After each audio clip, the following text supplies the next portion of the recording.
We don't need all these products and all this stuff and all this. See? So the corporate media and the people who design the schools and the government and all these people, they don't want you to know about this. That's why there's a gap in our understanding. That's why there's no definition of consciousness that's a standard scientific definition that's repeatable and that's useful and practical. You see? That's why these things are missing from our culture. Because the people who design our culture don't want you to know it. They don't want you to know what you are. They don't want you to know how to be happy just by sitting and doing nothing. Oh, that would be horrible. Nobody would want to work. Just imagine. How horrible. But actually, people would work better. People would work much better, because then they would, if they knew that, they would know so many other things. Like, oh, I don't have to work for anybody else. Oh, I can just work for myself. Yeah, and at the end of the day, I can sit down under a tree and contemplate my consciousness. Aham Brahmasmi. Om Haribol. See? Then when you chant from that platform, oh, so wonderful. I think you had posted on the forum once, about 7-8 months ago, a post called How to Meditate, and you spoke about you sit down and you watch your thoughts. If some sound comes in, you watch the sound coming into your mind and let it go out. And that's how you observe your consciousness, and then chant your japa. Mm-hmm. That was very good. The microphone. Not the front of your microphone. Oh. That's a very directional mic. Should I say it again? Yes, please. About 7 months ago or so, you had posted on the forum a post called How to Meditate on the Kurukshetra forum.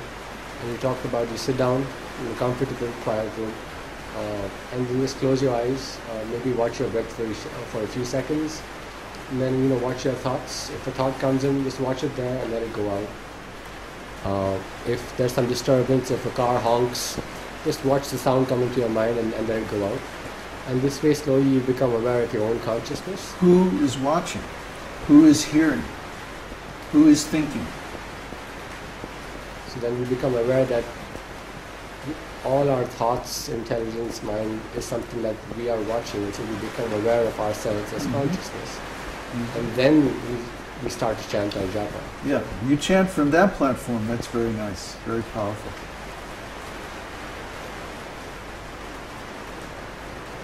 So maybe that's what's missing. Maybe that process of letting go of identification is not sufficiently defined in our culture. And then the temptation is to substitute something else for it. See, because everybody knows how to go into denial. We're expert at that. Pretending not to be this or that or the other thing that we actually have quite a bit invested in. That's a significant feature of Western culture, this denial. So, no, we're not talking about denial, because you have to become fully conscious of something in order to manipulate it, in order to have control over it, in order to change your thinking about something. You have to own it. And if you own it, that means you take responsibility for it and the effects that it causes in your life and others. And that's a big deal. Just owning your anger, for example, or owning your upsetness, or owning, any number of bad qualities.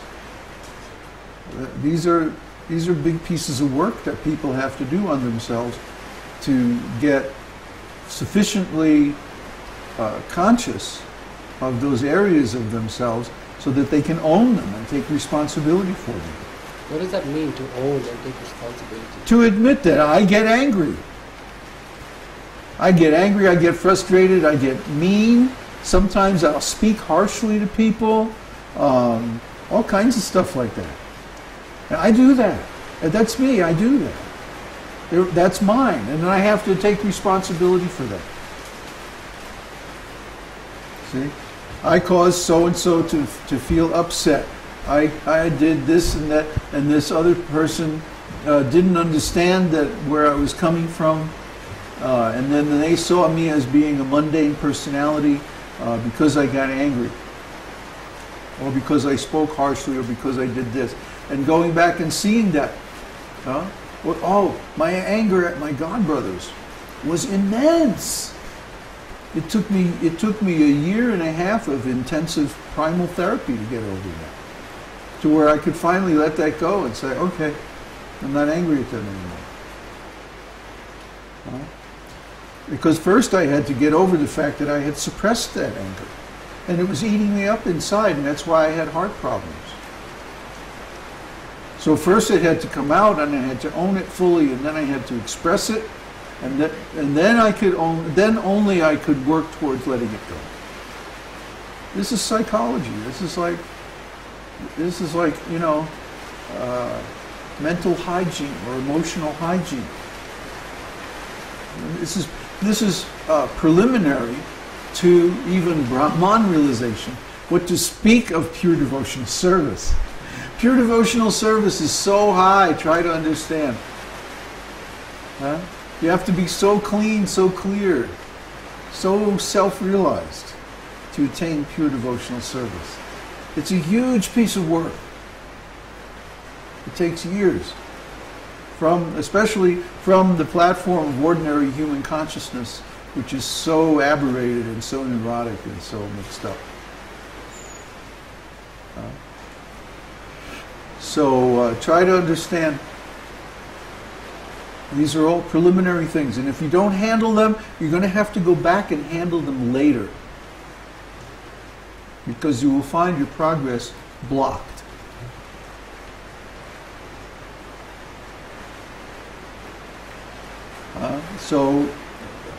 Does anyone online have a question or comment about this? Yes. What do we got? Okay.